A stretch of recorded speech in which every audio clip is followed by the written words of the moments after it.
Alléluia. Alléluia. Alléluia, alléluia. Je suis très content. Content de la grâce que le Seigneur nous accorde. De pouvoir partager sa parole. Vous savez, chaque fois que nous nous approchons de la parole, c'est une occasion de découvrir encore plus Dieu. Qui est là ce matin pour découvrir encore plus Dieu? Acclame le Seigneur. Et ce qui me surprend, c'est que chaque fois que moi-même on me confie un thème,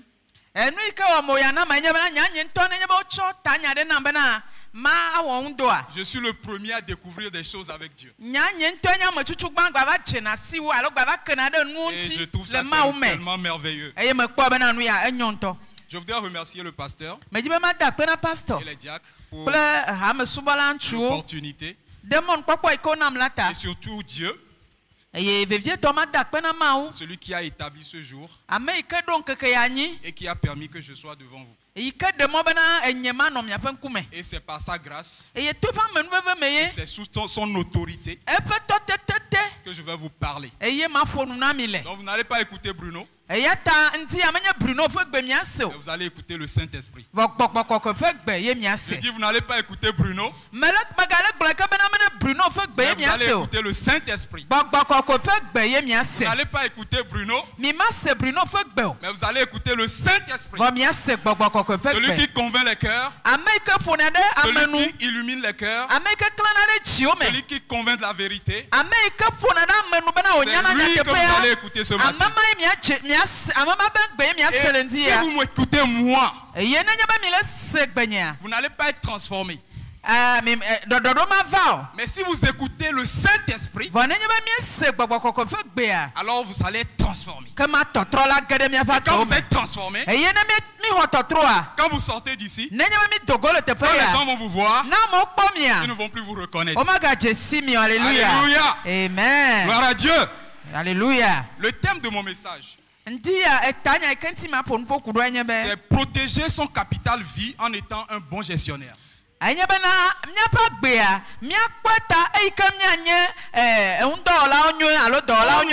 a déjà expliqué beaucoup de choses par rapport au thème de la longévité. Et on a compris que quand nous prenons la Bible, nous voyons qu'il y a une décadence, une dégradation de la durée de vie des hommes sur terre depuis la Genèse jusqu'à maintenant.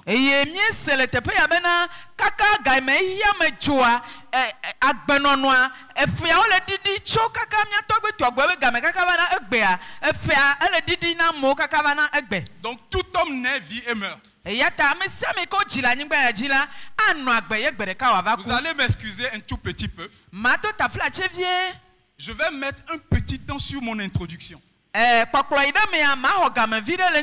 Pourquoi? Parce que je suis convaincu que ça va permettre de poser certaines bases pour que vous écoutiez la suite. Tout homme d'un vie meurt. La question ne se pose donc plus si quelqu'un mourra ou vivra.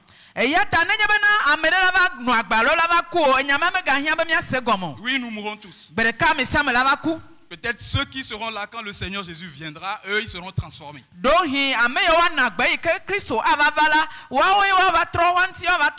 S'il est donc sans ambiguïté que la mort est une expérience partagée par tous les humains, sauf peut-être des exceptions bibliques comme Enoch et Élie, il est également clair que nous ne mourrons pas de la même façon. Et nous n'avons pas la même durée de vie sur la terre.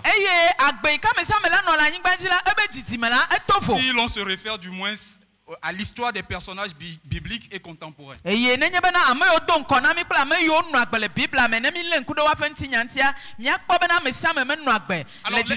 gens vont se dire, mais pourquoi il nous parle de mort alors qu'on lui dit de nous parler de longue vie?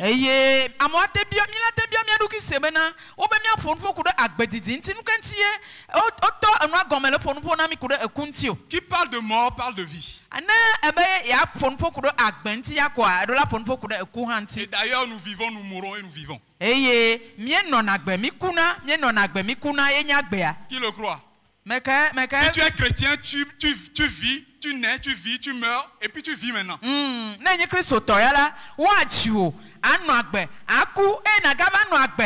Amen. Alléluia. Amen. On dit souvent que tout le monde veut aller au paradis, mais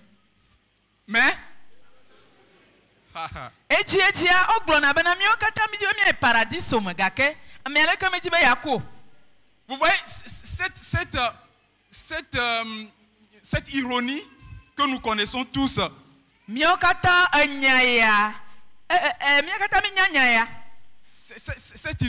Cette ironie permet de façon irréfutable de comprendre que l'homme est installé un programme de longévité.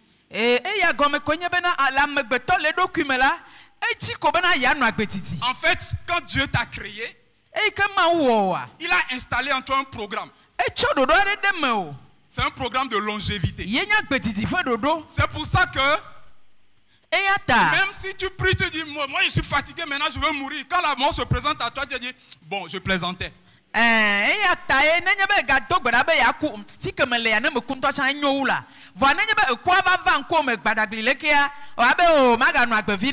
Oh Seigneur, tout ce que tu veux, je le ferai. Et puis Dieu dit, bon, comme tu m'aimes tellement là, tu ne vas pas me rejoindre en même temps au ciel. Non Seigneur, j'ai encore beaucoup à faire sur la terre. Donc il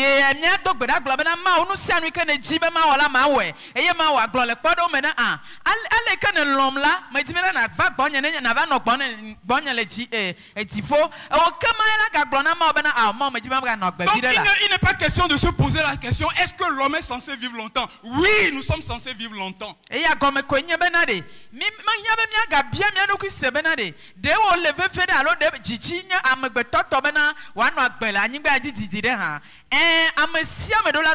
Oui, nous avons été créés à l'image de Dieu pour être des êtres éternels. C'est pour ça d'ailleurs que nous passons une étape où nous sommes dans le corps et puis nous passons à une autre étape où nous devenons esprit comme les anges et nous sommes auprès de Dieu. Mais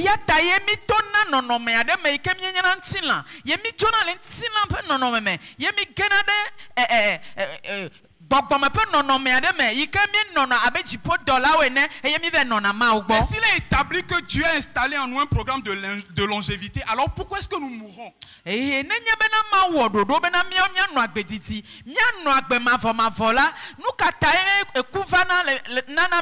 quels sont les déterminants de la durée de notre séjour sur la terre? Pourquoi est-ce que Mathuselah a vécu 969 ans et par contre Adam a vécu 950 ans ou 930 ans?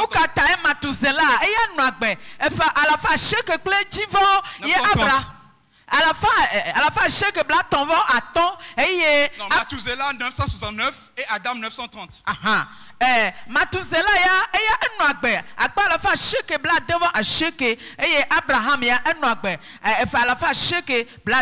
pourquoi est-ce que Jean-Baptiste a vécu 30 ans et Jésus 33 ans?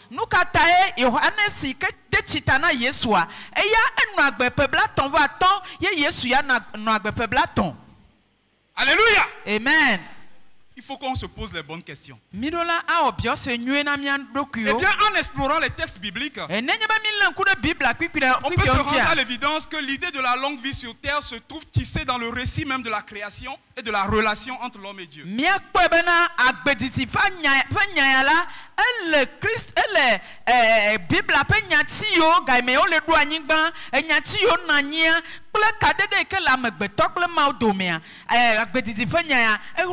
L'homme a été prévenu. Le jour où tu en mangeras, tu mourras.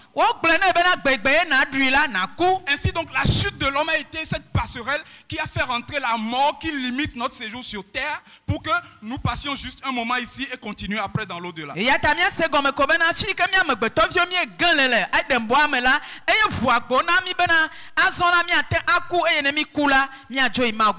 Gloire à Dieu, parce que nous qui sommes appelés, nous sommes délivrés de la mort spirituelle. Si du moins nous avons réellement accepté notre Seigneur Jésus-Christ. Le problème de la mort spirituelle a été réglé il y a 2000 ans. Il reste un problème pour lequel l'homme n'a toujours pas trouvé de solution. C'est la mort physique. Les scientifiques ont fait des recherches. Ils ont trouvé des médicaments. Ils ont trouvé des technologies. Mais jusqu'aujourd'hui, personne n'est capable de vivre indéfiniment sur terre. D'où viendra donc la solution? Eh bien, j'ai une bonne nouvelle pour vous. La solution est en Christ. Je dis, j'ai une bonne nouvelle pour vous. La solution est en Christ.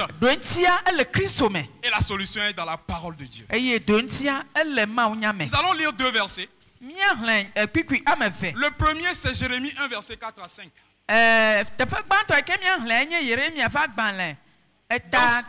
Dans ce passage, la parole de Dieu dit que avant que je t'eusse formé dans le ventre de ta mère, je te connaissais. S'il vous plaît, suivez-moi attentivement. Quand je voulais préparer cette leçon, j'ai mis la moitié d'une journée pour préparer l'introduction, pour comprendre en fait pourquoi est-ce qu'on doit parler de longévité. Moitié d'une journée.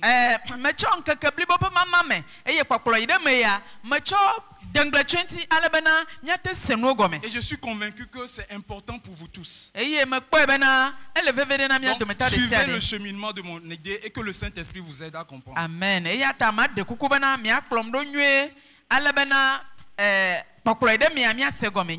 Donc, Dieu disait à Jérémie que avant que tu ne sois formé dans le ventre de ta mère, je te connaissais. Et avant que tu ne fusses sorti de son sein, je t'avais consacré, je t'avais établi prophète des nations. Ça veut dire que Jérémie n'a pas commencé à exister lorsqu'il est sorti du ventre de sa mère, ni lorsqu'il était dans le ventre de sa mère. Dieu le connaissait. Ça veut dire que Dieu l'avait déjà identifié avant même qu'il ne soit formé dans le ventre de sa mère.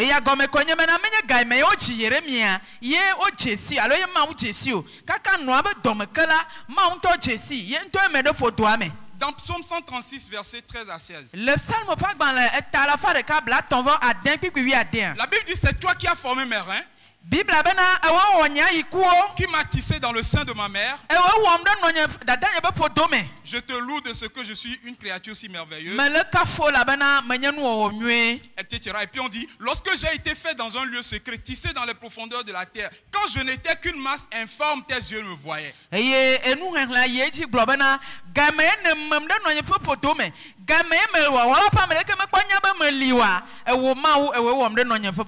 Et suivez très bien ce qui suit. Et sur tes livres étaient écrits, étaient inscrits les jours qui m'étaient destinés, avant qu'aucun d'eux n'existât. Je voudrais que quelqu'un surligne cette partie. Et sur tes livres étaient inscrits. Il est d'une évidence donc que quand on lit ces 2 versets, c'est que Dieu, en créant tout homme, établit un plan sur sa vie. Il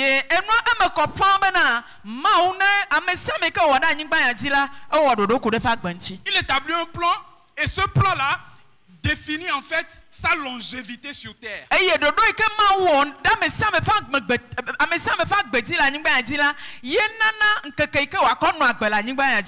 je vais vous dire là où je vais atterrir. Dans Psaume 136, la Bible dit les jours qui m'étaient destinés. Et le salmo à la fin de câble ton va à Diamea. Ma globana, un cacanena, il comme un chia. Destinée, ça me fait penser à la destinée. Le mot destinée, les jours qui m'étaient destinés, ça me fait penser à la destinée.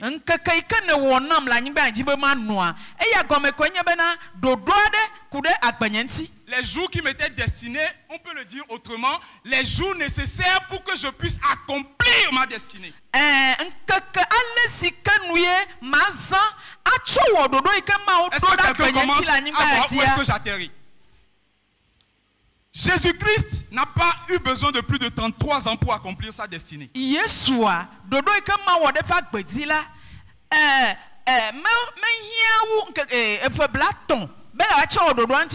Aujourd'hui, il vit à jamais. Par contre, Abraham a eu besoin de 175 ans pour accomplir pleinement sa destinée. Alors pour Jésus, c'était quoi sa destinée? C'était de mourir sur la croix, enlever nos péchés et nous sauver.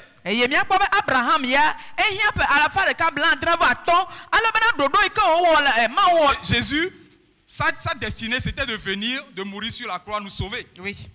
Ça, c'est la destinée de Jésus. Ouais. Maintenant, Abraham, il n'a pas eu besoin de plus de 175 ans pour accomplir sa destinée. Dodo ikema wo ne pa gbenti enye bena wa va nyigba ji eye wa ba de amegbetovi ehia pebla tonko bena wa cha odo ya vo Abraham ya efe dodo ikema wo ku de pa gbenti la efe ike ohia bena wa cha odo anti dollar enye fe alafa de ka bla andran va ton. La Bible dit que Salomon vécut environ 80 ans par là. Bible bena Salmo ya enu agbefe bla enyi kle divo. Et cela lui a suffi pour bâtir un temple pour l'Éternel. On peut donc définir la longue vie comme étant la capacité à rester en vie et en bonne santé pour pouvoir accomplir pleinement sa destinée sur la terre.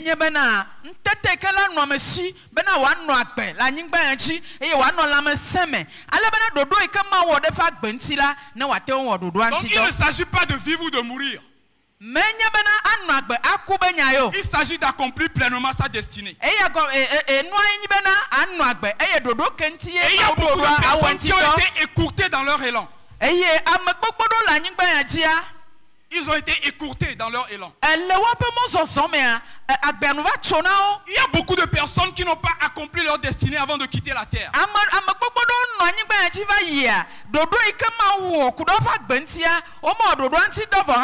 Ne pas vivre longtemps, c'est mourir avant d'avoir accompli sa destinée. Alléluia. Tu as beau vivre 100 ans.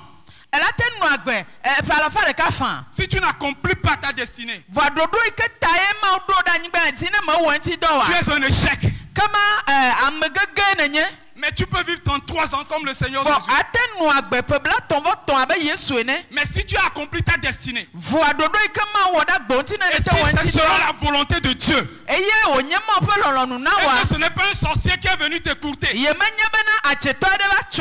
pas tes mauvais comportements, tes mauvaises décisions qui ont écouté ta vie, alors tu as vécu longtemps. Alléluia. Amen. Ceci dit maintenant, je vais revenir sur le détail de mon thème. Protéger son capital vie. Il y a des gens qui sont censés vivre 100 ans, mais ils vont vivre 50 ans parce qu'ils ont mal géré ce que Dieu a mis entre leurs mains.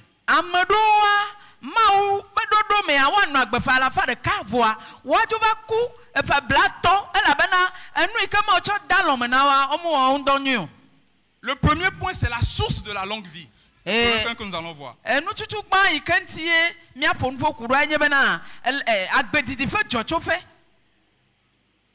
Et je voudrais bien que nous lisions le passage de Proverbe 3.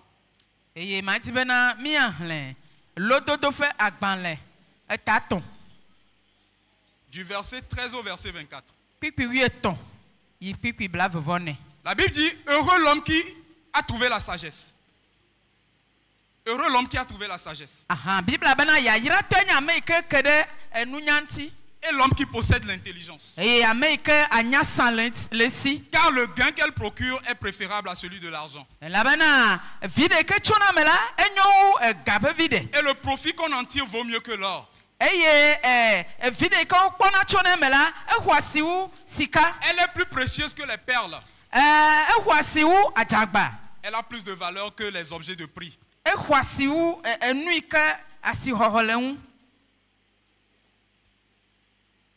Dans sa droite est une longue vie. La richesse est dans sa gauche, la richesse et la gloire. Ces voies sont des voies agréables. Et tous ces sentiers sont paisibles. Elle est un arbre de vie. Pour ceux qui la saisissent. C'est par l'intelligence qu'il a affermi les cieux. C'est par sa science que les abîmes se sont ouverts. Et que les nuages distillent la rosée.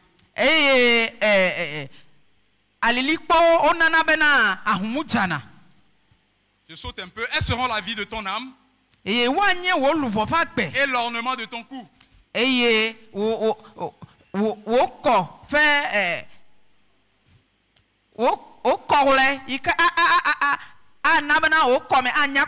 Alors tu marcheras avec assurance dans ton chemin et ton pied ne heurtera pas. Si tu te couches, tu seras sans crainte. Et quand tu seras couché, ton sommeil sera doux. Alléluia. Amen. La Bible nous dit que la source de la longue vie, n'allez pas chercher loin, c'est la sagesse. Oh, alléluia. Amen. Dis à ton frère, c'est la sagesse. C'est la sagesse. Tu cherches la longue vie, alors cherche la sagesse. Alléluia. Amen. La Bible dit dans Proverbe 10, verset 27 que la crainte de l'Éternel, du coup, est le commencement de la sagesse. Proverbe 10, verset 27. Non, Psaume 110, 10, 111, 10, s'il vous plaît. Psaume 111, 10. La crainte de l'Éternel est le commencement de la sagesse. Salmo fait à la fin de cas, oui, de quai. Puis, amowo, elle est globena, et nous n'y a pas comme tchétchia. Yenye mauvon. Tous ceux qui l'observent ont une raison saine. Sa gloire subsiste à jamais. Et la Bible nous dit que dans Proverbe 10, verset 27, que la crainte de l'Éternel augmente les jours.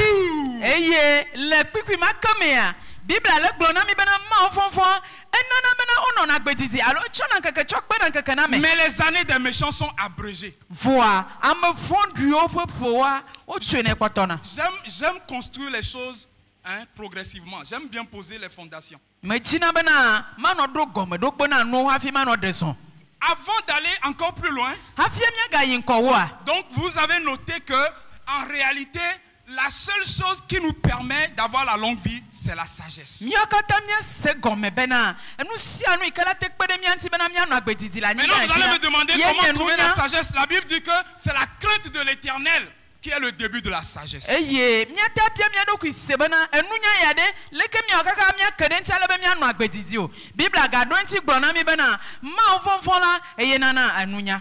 c'est cette sagesse sur le plan de la gestion que je m'en vais partager avec vous.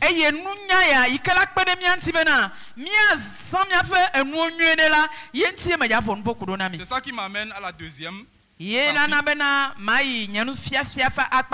Pour vous présenter trois principes pour trois principes de gestion pour une longue vie. Le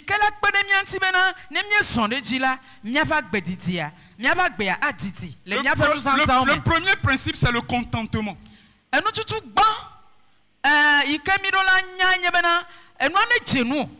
Bible dit dans Hébreux 13, verset 5, Ne vous livrez pas à l'amour de l'argent.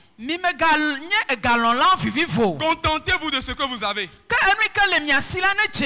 Dieu lui-même a dit, je ne te délaisserai point et je ne t'abandonnerai point. Alléluia. Amen. Le contentement.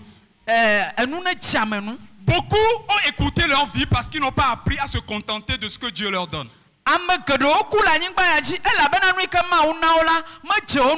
Alléluia. Amen. Dis à ton frère le contentement. Le contentement, ce n'est pas synonyme de pauvreté. Le contentement, ce n'est pas synonyme de manque.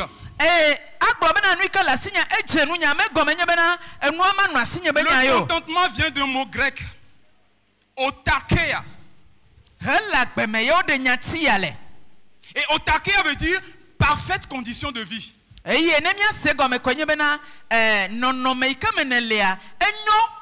Sans besoin d'aide ou de support.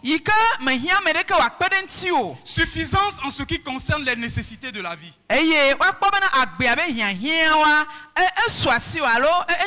Vous voyez, le contentement, c'est un gage d'équilibre.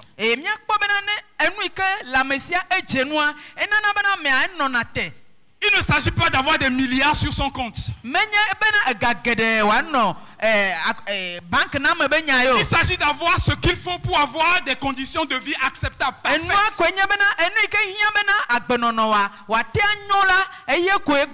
Sans besoin d'aide. Alléluia. Amen. Et c'est là où Dieu veut nous amener. Amen. Amen. Si vous voulez vivre la loi du contentement,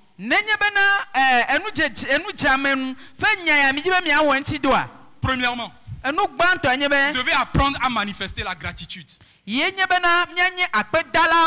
Oui, Seigneur, je souffre. Oui, Seigneur, je n'ai que 200 francs en poche. Mais est-ce que tu as pris le temps de dire merci? Parce qu'il y a des gens qui cherchent 5 francs, ils n'ont pas trouvé ce matin.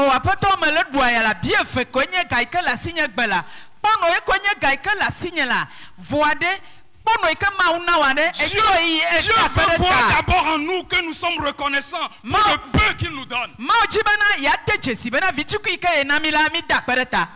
Alléluia. Amen. Ça, c'est la première chose que vous devez faire si vous voulez vivre la loi du contentement.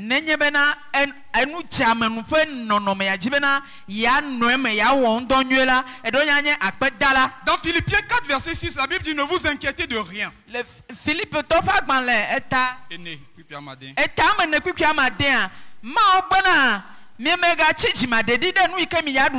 Mais en toute chose, faites connaître vos besoins à Dieu par des prières et des supplications. Et c'est la fin qui est intéressante.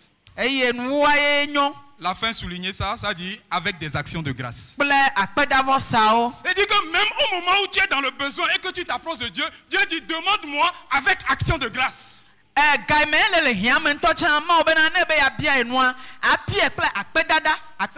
Dieu aime la gratitude. Alléluia. Amen. Deuxième élément, ne vous plaignez pas. On l'a déjà lu, ne vous inquiétez de rien. Mais croyez en Dieu. Alléluia. Amen. Croyez en Dieu. La Bible dit dans Matthieu 6, 25, je vous dis, ne vous inquiétez pas pour votre vie, ce que vous allez manger, tout ça. Cherchez le royaume.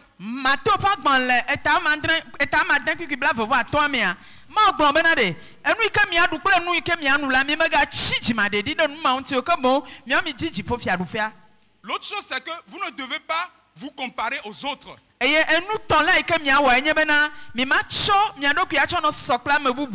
Parce que le fait de se comparer à quelqu'un fait que tu vas prendre des mauvaises décisions dans ta vie. Il y a quelqu'un qui conduit une Mercedes, très bien, mais toi tu n'es pas encore à ce niveau. Contente-toi de ce que tu as, remercie Dieu, continue de travailler dur, prie le Seigneur, sois fidèle et un jour Dieu te donnera également ce qui est bon pour toi. Voya ele zuafa lo le kekeji enu nyede enu ke ojeba ya na wo ikonye be na no gbedodorati ale be gbedeka o aba jo le kekeji aba yivume.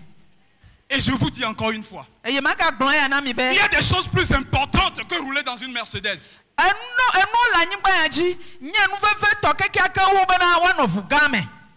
C'est d'accomplir sa destinée. Et quand je le Seigneur m'a convaincu. Le point c'est que, est-ce que tu accomplis ce pourquoi tu es venu ici avant de quitter cette terre? C'est ça qui permet de dire si tu as réussi, si tu as échoué. Après tout le reste là, Dieu te le donne. C'est pas ça le plus compliqué. Je vous dis la vérité.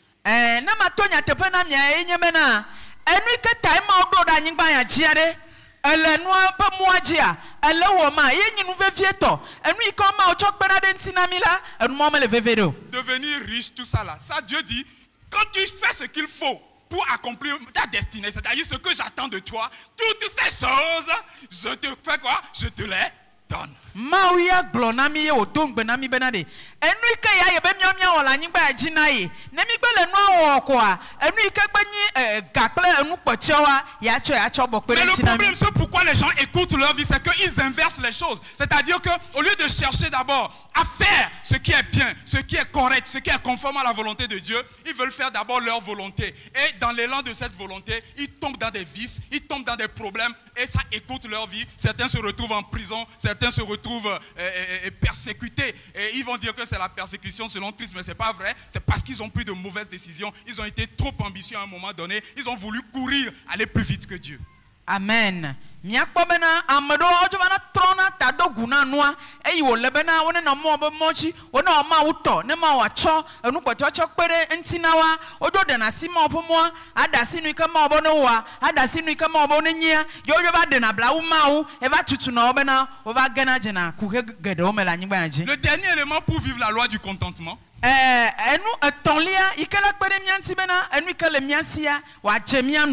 c'est que nous devons réajuster nos pensées. Les réajuster au diapason divin. Nous ne devons pas céder à la peur du manque. Nous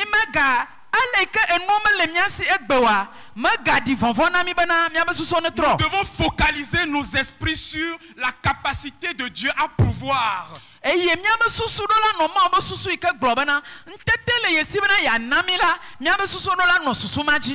Amen. Amen. Donc, contentez-vous de ce que vous avez. Tu veux vivre longtemps? Contente-toi de ce que tu as. Deuxième élément. L'intégrité. Tu veux vivre longtemps? Sois intègre. Dans Romains 13, verset 7. La Bible dit rendez à tous ce qui leur est dû. L'impôt à qui vous devez l'impôt. Le tribut à qui vous devez le tribut. La crainte à qui vous devez la crainte. L'honneur à qui vous devez l'honneur. Alléluia. Amen. Tu veux vivre longtemps? Sois juste. Ne triche pas les gens. Lorsqu'on te confie un travail, fais-le avec intégrité. Ce qui te revient là, c'est ça qui est pour toi. Après avoir mangé le tien, ne va pas chercher à prendre pour l'autre. Que ton oui soit oui. Et que ton non soit non. Beaucoup de personnes, dans leur élan, dans leur précipitation, vers la richesse, vers l'abondance, parce qu'ils veulent que les hommes les voient. Oh, que me servira-t-il de gagner le monde entier et de perdre mon âme? Les gens sont prêts à payer tous les prix pour avoir de l'argent, pour que les gens voient qu'ils sont bien.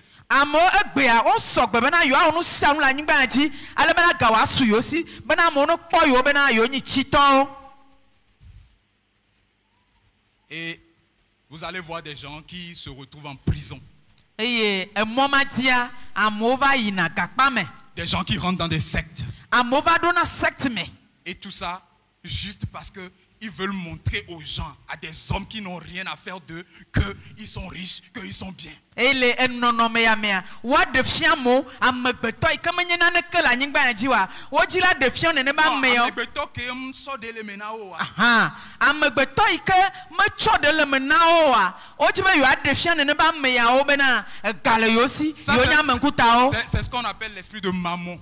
Que Dieu nous délivre de ces esprits-là. Au nom puissant de Jésus-Christ. Amen. Nous devons éviter la corruption, le vol et toute forme de fraude et d'arnaque. La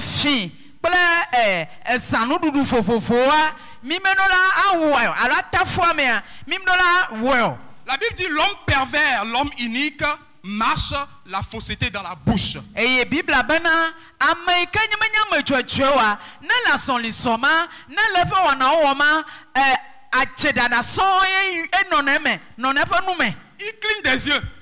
Là no chanku. Il cligne des yeux. Là no chanku. Ça veut dire qu'il fait des signes Dieu pour faire des fraudes, pour faire des trucs, pour truquer les gens. Nyakpo bana ala no obenkufio a chakano. Il parle même avec le pied. Il parle du pied et puis il fait des signes des doigts. Ça vous parle, non? C'est-à-dire que vous connaissez des gens quand on dit. C'est-à-dire que allons nous voir derrière. Ou bien vous connaissez des gens qui font comme ça. Donc glisse ça là-bas, glisse ça là-bas. La Bible dit, ça c'est l'homme pervers. Bible bana neneba meyo wona echesi ototogbe awono lekebe mia dogole nu gome mia dogole pagodokle tomawa Bible bana neneba meyawa onyame dadao. Et qu'est-ce que la Bible dit? On dit aussi sa ruine arrivera-t-elle subitement? Bible bana neneba meyawa wabe chonchon va boyi le madizime. Il sera brisé tout d'un coup. Le zireka la neneba meyawa maula gbao. Et ce qui me fait peur c'est sans remède. Oui, mon frère, Dieu va te bénir. Mais ne va pas plus vite que lui. Si tu veux aller plus vite que Dieu, si tu veux aller plus vite que Dieu, tu risques d'être brisé d'un seul coup. Subitement. Que Dieu nous fasse grâce. Que Dieu nous fasse grâce. Que Dieu nous fasse grâce. Évitez de faire des vœux à Dieu et ne pas les tenir. La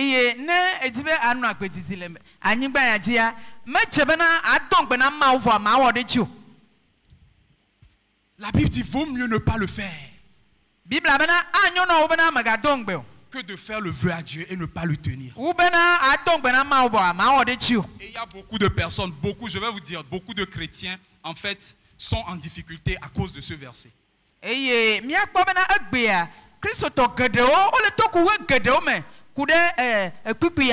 as de l'argent, c'est ton argent.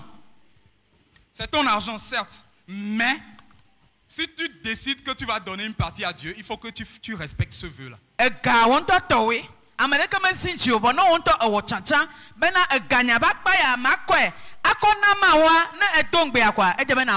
y a des gens qui doivent se repentir. Ils ont fait des vœux, ils ne l'ont pas tenu. Le Seigneur m'a convaincu que vraiment, ça là, c'est la source de beaucoup de problèmes des gens.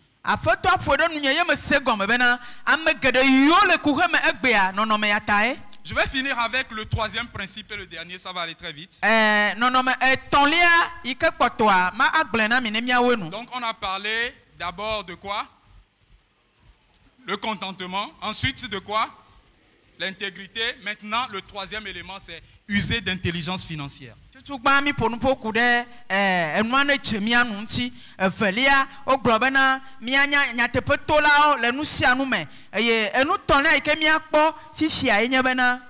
User d'intelligence financière. La première chose que Dieu nous conseille, c'est d'être des gens prévoyants. Il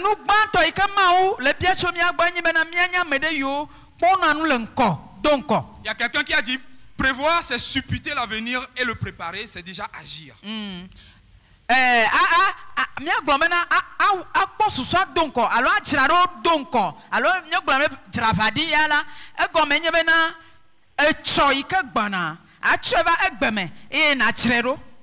La Bible dit dans Luc 14 car lequel de vous, s'il veut bâtir une tour, ne s'assied pas d'abord pour calculer la dépense et voici là de quoi la terminer. Maou alors Bible agban le Luka fa agban le etawie ne amia bena me kaina no mia dome o jibele ya tuho ye manani awo dodo awa konta yike wa cho tuho ma ha. De peur qu'après avoir posé les fondements, il ne puisse l'achever. Et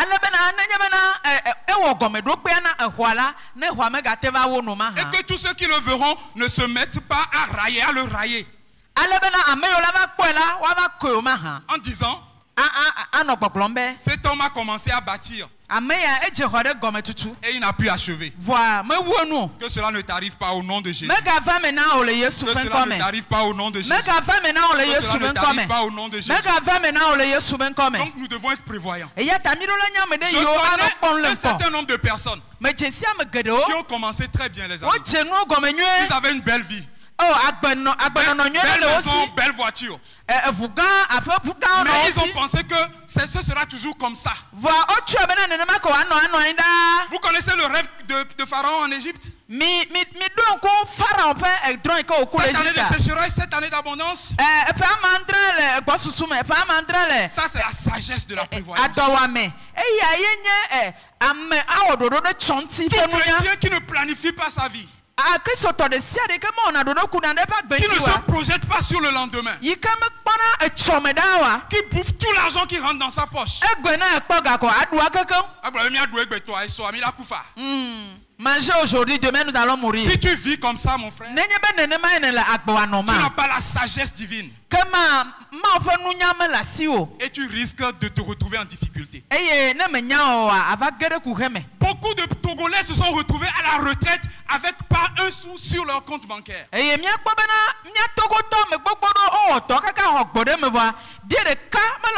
Parce qu'au moment où ils avaient la force, ils n'ont pas investi leur argent, ils n'ont pas utilisé de façon intelligente leur argent.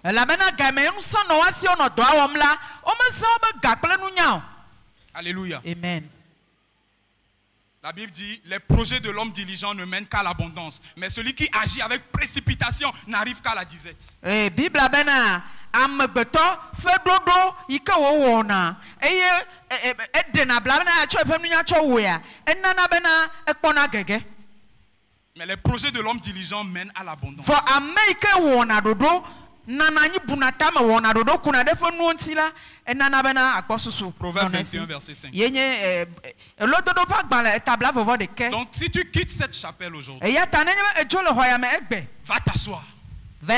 Réfléchis à ta vie. Projette-toi sur les 5 ans qui viennent. Les 10 ans qui viennent. Comment est-ce que je vois ma vie? Qu'est-ce que je dois faire pour arriver là où je suis en train de voir là? Si tu as des enfants, commence par penser à leur université, leur projet universitaire. Aujourd'hui, commence par y penser.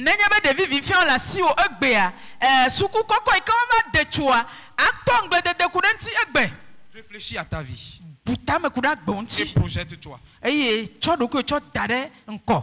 Le deuxième élément, c'est qu'il faut épargner pour ces vieux jours et pour des situations d'urgence. Vous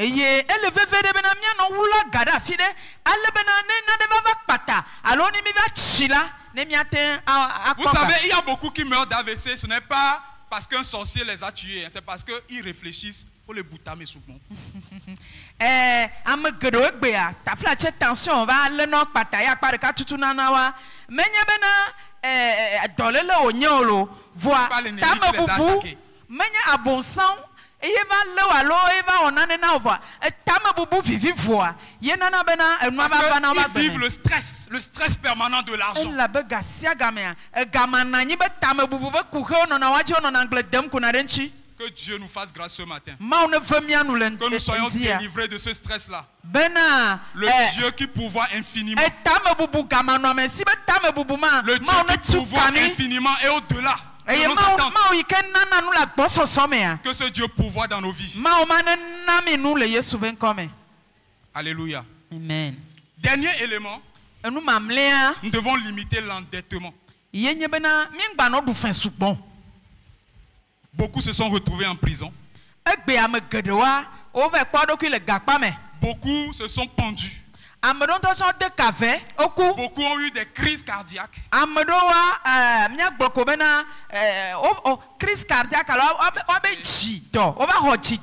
Tout simplement parce qu'ils sont là dans la peur permanente que le créancier viendra toquer à la porte.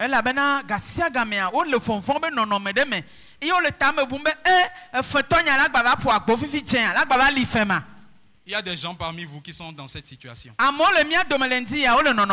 Mais ce matin, que la grâce de Dieu, la grâce de la provision suffisante vous touche pour que vous ayez le nécessaire pour rembourser vos dettes. Mais désormais, limiter. La sagesse voudrait qu'on limite notre endettement.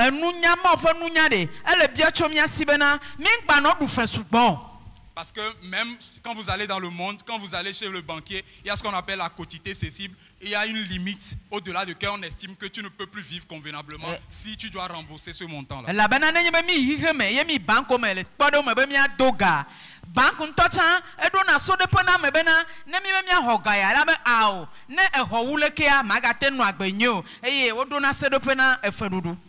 Donc voilà les éléments qui rentrent dans l'intelligence financière. Quelques éléments. En conclusion, nous devons noter que dans Ecclésiaste 5, verset 10, la Bible dit celui qui aime l'argent n'est pas rassasié de l'argent.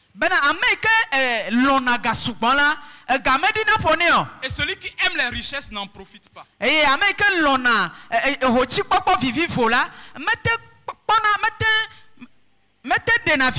Et c'est là encore une vanité. Dieu va nous bénir. Nous aurons de l'argent. Mais Dieu va le faire en son temps. Il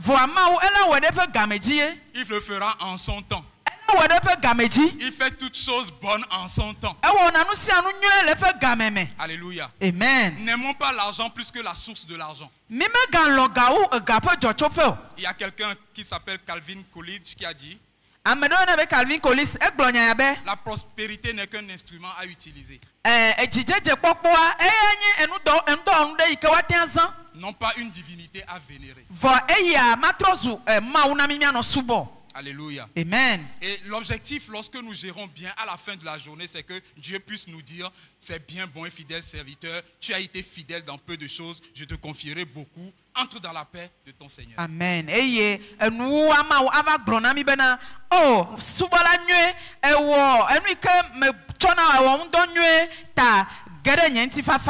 Amen. Amen. Pour finir, l'équation que vous devez garder en tête, c'est que crainte de l'Éternel. Il y a l'équation que vous devez garder en tête. Crainte de l'Éternel pousse vers la sagesse. La sagesse permet de respecter les 3 conseils que je viens de donner. C'est-à-dire le respect de la loi du contentement, l'intégrité, l'usage de l'intelligence financière. Et quand nous rassemblons tout ceci ensemble, l'équation nous donne longue vie. Que le Seigneur vous bénisse. Amen. Amen. Amen.